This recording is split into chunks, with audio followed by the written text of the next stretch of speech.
So, I recently recorded a long video on internet orthodoxy, the good, the bad, and the ugly. It was terrible. It wandered all over the place, used poorly defined terms, and in general, it was a mess. So, I've decided to go a slightly different direction with my content and focus on more scripted, carefully crafted content. I hope you all enjoy.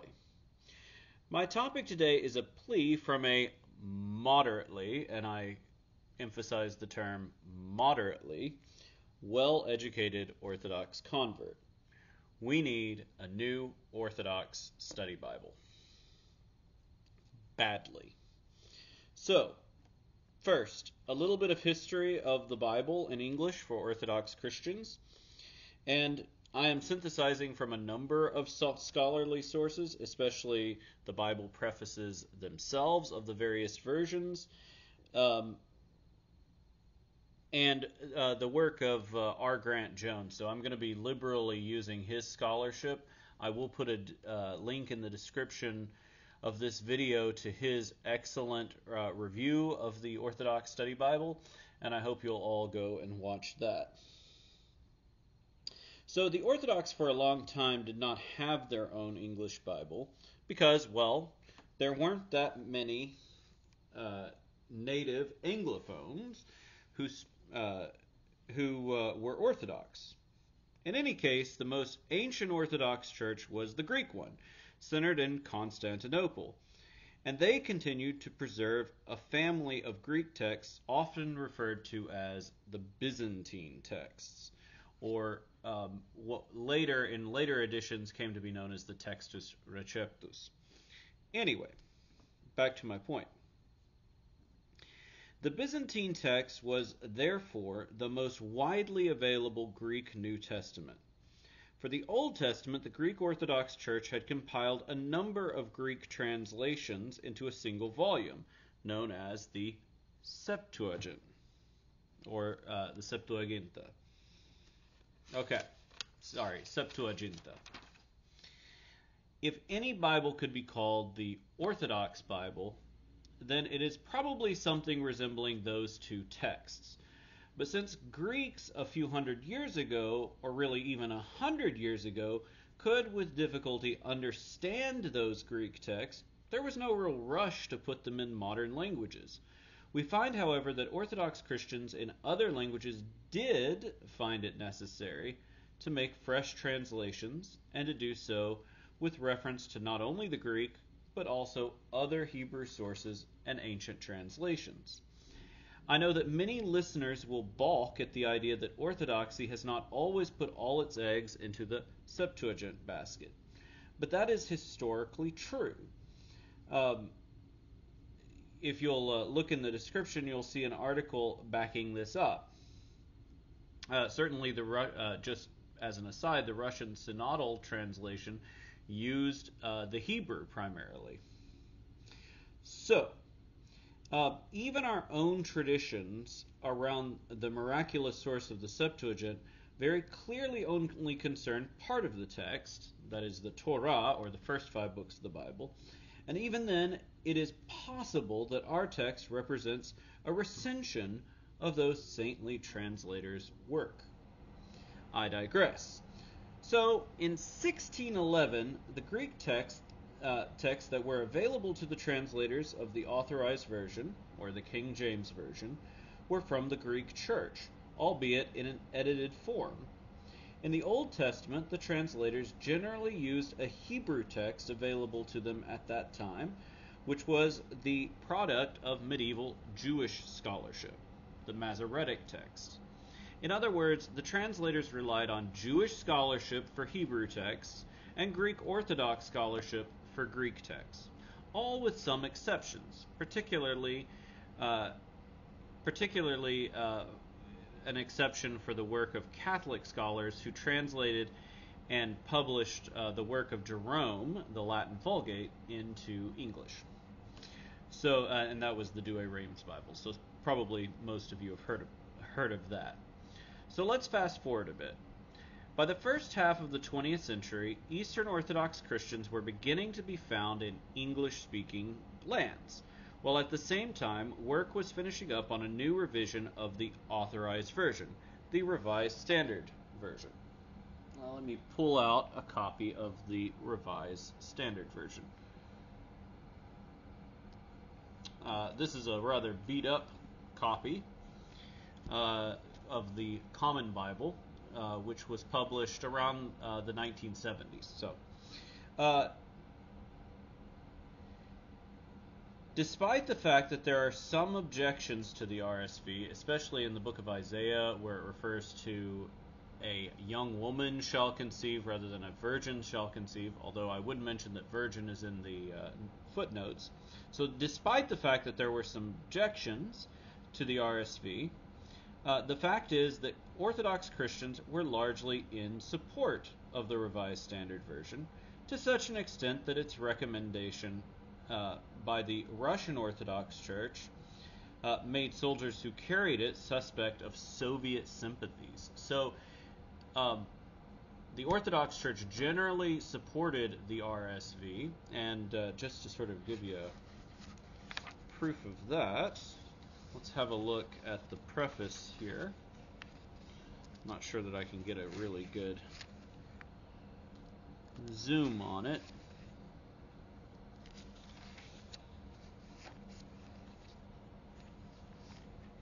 But there we go. Right there at the end. Endorsement has also been received from the Greek Orthodox Archbishop Athenagoras of Thyatira and Great Britain, Exarch of the Ecumenical Patriarchate of Constantinople. So the RSV was generally approved by a very large number of denominations, including the Orthodox. And that's partly because of the work of the National Council of Churches, which is part of the World Council of Churches, and the Orthodox have always been involved in that. But just to go back to another point, because the Revised Standard Version was highly associated with Russian Orthodoxy and Greek Orthodoxy, there actually were sort of caveats, so warnings sent out about soldiers carrying the Revised Standard Version that raised the suspicion of sort of communist sympathies or Soviet sympathies. So the Revised Standard Version was even opposed by elements of the United States government. So anyway, the Revised Standard Version was essentially the approved version of the Bible in English for Greek Orthodox Christians. So generally speaking, this was the most popular for Orthodox. And it's still the case that many Orthodox use the RSV. That approval grew even more pronounced with the development of the Revised Standard Version New Oxford Annotated Bible with an extended apocrypha that included all of the Orthodox books in them. Okay. Now, the RSV, let me pull that back here, has some things going for it that the KJV does not in terms of its use by Orthodox Christians. And here I am reliant on R. Grant Jones's review of the Orthodox Study Bible, and I'll be, like I said, I'll link to that in the description.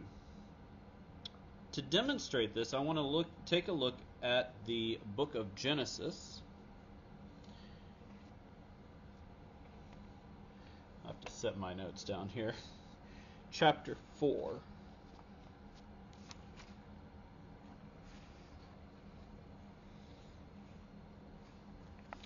And verse 8. Now, let's, so here you can get it in your mind sort of what the Revised Standard Version says. Let me pull that over a bit. There we go. Cain said to Abel his brother, "Let us go out into the field." Okay. Pretty small verse. All of you know the story of Cain and Abel, and how Cain murdered his brother Abel. I hope you do. Okay, So let's start with the King James Version, and I apologize, the only King James that I had handy was this 1611 edition from Hendrickson. I actually really like this edition because it does include the Apocrypha. All right, so chapter 4, verse 8, we see that the King James Version reads, "And Cain talked with Abel his brother, and it came to pass, when they were in the field, that Cain rose up against Abel his brother, and slew him." All right, notice, "And Cain talked with Abel his brother, and it came to pass." Right? So he talks with him, and then he kills him out in the field. That's pretty much all there is to verse 8 in the King James Version. Now, later, in the 1980s, there was an update to the King James Version called the New King James Version. And this New King James Version was highly recommended for a long time to Orthodox Christians. Now, the only sort of version of the original New King James Version that I have, or the only edition, is this chronological Bible, the one-year chronological Bible. I got this for the New Testament because the New Testament of the chronological Bible incorporates all of the Gospels into one text, and I thought that was really neat. And it's a good book, actually. It's a really good edition of the New King James. So Genesis 4 in the New King James Bible reads, "So the Lord's there we go. Now Cain talked with Abel his brother, and it came to pass, when they were in the field, that Cain rose up against Abel his brother and killed him." All right, a few little changes here and there to spelling and to grammar, but generally the same reading as the King James Version, only in modern English. Okay. I would note that before the Orthodox Study Bible was published, many priests and teachers recommended the New King James Version to their parishioners, precisely because they favored the King James Version's use of the Byzantine texts in the New Testament. So, we see that the New King James Version pretty much followed the King James Version in translating the passage. Now, I want to point out here that at the bottom, and I, of course, closed my Bible too soon. At the bottom, and you can just barely see it, at the bottom of the text, there is a textual note, a translation note, that says that the Samaritan Pentateuch, the Septuagint, the Syriac, and the Vulgate all say, "Let us go out into the field," just like the RSV did. So this is telling us, although it follows the King James Version reading, that there is indeed additional material in many of the other forms of the Old Testament, ancient translations, and in the case of the Samaritan Pentateuch, perhaps just an earlier variant of the same text. So, "let us go out into the field" is something that appears throughout many ancient translations. Okay, now let's compare that passage with the Greek text, and I've already given away the fact that the Greek text has "let us go out into the field." But just to prove it to you, let's look at Genesis 4, verse 8 in the Brenton Septuagint.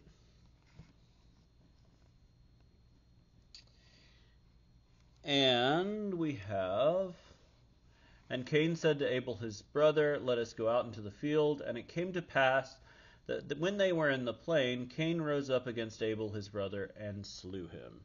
All right. So, that reading, and it's in the Greek too. You can see the Greek right over here. Theothomeniston istopedion. Pardon my Greek. Let us go out into the plain. All right. Let us go out into the plain. Let us go out into the field. Same, right? All right. So that's in Brenton's Septuagint. Okay. And we saw earlier that that is the reading favored by the RSV. It's also favored in this edition of the RSV, which I think is just a wonderful edition of the RSV, the RSV Catholic edition. And this is the second Catholic edition. So the RSV Catholic edition came out in the 1960s.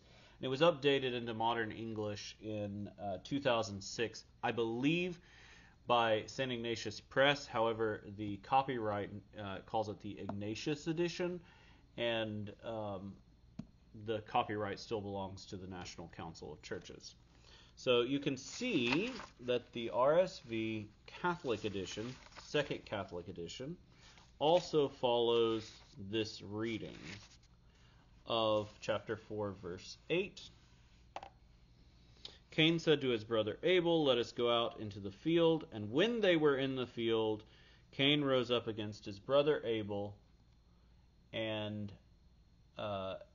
killed him.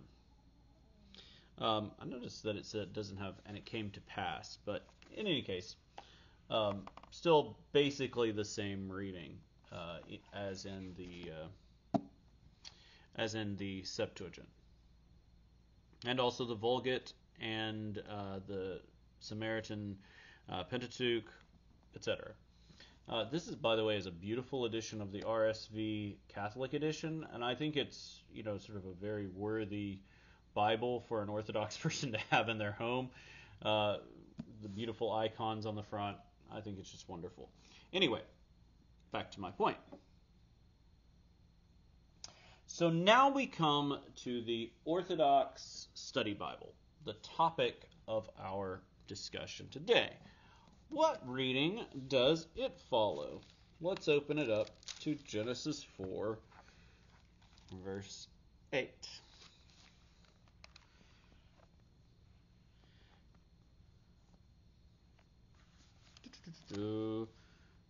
Right there.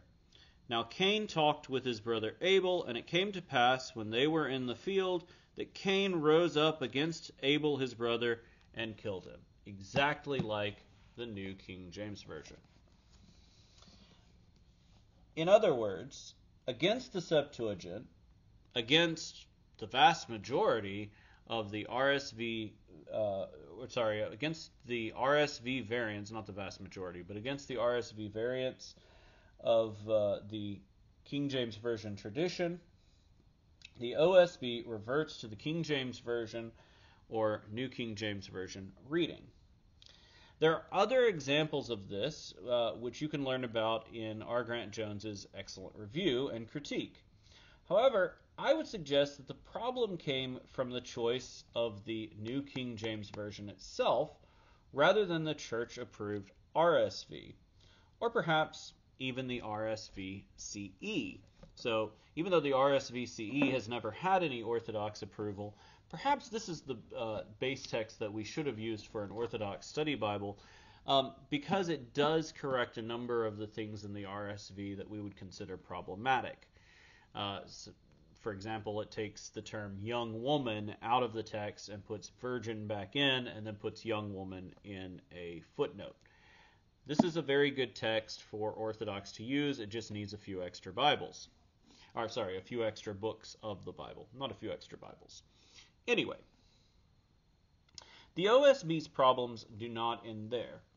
Although it contains many good and helpful study notes, too often I have found the commentary to be at variance with the most trusted church fathers on the same passage, without any explanation of the sources for the editor's interpretive choices or acknowledgement of contrary views in church tradition. So here is what I would suggest that we need. We need an Orthodox edition of the RSV, or perhaps the RSV CE. We should, if we're going to take the RSV CE, maybe we should be a little more aggressive in adopting Septuagint readings, especially where they agree with New Testament quotations of the text. The New Testament, too, would need some work just to make the RSV agree a little bit more with the Byzantine or patriarchal text type. But I think that the RSV CE has largely already incorporated a lot of this scholarship into its translation. So one of the differences between the NKJV and the RSV is that the NKJV, to be fair, did a lot of really good work in investigating different textual readings and putting them into the notes. That's all well and good. The RSV, however, sort of synthesizes amongst all of those sources and incorporates them into the translation. And if you take a conservative revision of the RSV, then like the RSV CE, then you're going to get a pretty usable base text for an Orthodox edition of the Bible. Certainly there are some books that would need a lot more work than others, but that work is something that I think is worth doing. Second, I would say that we need an Orthodox Study Bible that has study notes that either quote or summarize more extensively from the Fathers, rather than just having sort of little snippets. For pop-out articles, and the Orthodox Study Bible has a number of sort of pop-out articles on various topics, so I've got keyed up. Oh, I guess I could turn it the correct way. An article on the Eucharist. See if I can get that in the camera. There we go. On the Eucharist. You can have a look at that. Well, I can't get it in the camera exactly, in the right angle, but there you are. For pop-out articles, what I would like to see in a new Orthodox Study Bible is largely quotations from the Fathers. Or you could also have reflections on the beautiful icons that are already included in the Orthodox Study Bible. So you could, for example, put the icon of a particular biblical story in the text, and then have your pop-out article explain the icon and how it relates to Orthodox tradition. In general, however, the quality of the study articles needs to be vastly improved. And going back to the Eucharist article, if I can find it again, it is entirely possible that I will not be able to find it again. Going back to the Eucharist article, I found this article particularly bad. Just particularly, unusable. At the very least, we need to avoid, not to go into it in great detail, but it sort of highlights the differences of the Orthodox teaching from Catholic teaching. And really, although there are differences between Orthodox teaching and Catholic teaching on the Eucharist, it's more a matter of how willing we are to accept the terms transubstantiation. The fact is that many Orthodox scholars have used the term transubstantiation, albeit with a different explanation. Although some of them seem to perfectly willing just to accept transubstantiation as an explanation of Orthodox doctrine on the Eucharist. So, trying to sort of set us up against, Protestants and Catholics on the Eucharist, I don't think that's that helpful. I think it would be better just to have a quotation from the Fathers or from about the Eucharist, or at least acknowledge sort of some tension in the terms that we use. Orthodoxy is not like Catholicism. It does have tensions between different scholars, and many of those tensions remain unresolved in the church. We haven't had an ecumenical council in a number of years, so it's all right, I think, for our study Bibles to reflect that tension and to either focus on quoting authoritative text or commonly received text, or else to represent accurately the tensions that exist in Orthodoxy. Okay. Another possible option for study articles would be actually just to include a number of synodal texts from the various jurisdictions, teaching about various subject matters. So, there are other options for how we could approach those pop-out study articles. We desperately need a new Orthodox Bible. We need one that could be approved by all or most jurisdictions in the United States, and perhaps it could even be a project of the Assembly of Bishops, and represent a hope for unity amongst Orthodox Christians, something that could be the base for liturgical use and common scholarly use. The Orthodox Bible, however, does not fulfill that function. At best, it's a good casual reading Orthodox Bible. At worst, it's actually misleading about sort of consensus in terms of interpreting biblical texts, and it certainly is nothing special as far as translation goes. So, with that all being said, and I think you all just somehow caught a little bit of my leg here with my pajama pants on, but nonetheless, getting back to my point, I think we need a new Orthodox Study Bible, a new Orthodox Bible with better notes, with better articles, with better research behind the texts that are followed in the translation itself. This project is essential because, of course, reading the Bible is an essential part of being a good Orthodox Christian. Basically, every bishop would tell you that, especially reading the Bible with the mind of the church. All right. Thank you all. Adiosas. I hope you all have a great night, and I hope you all enjoyed this rather different video.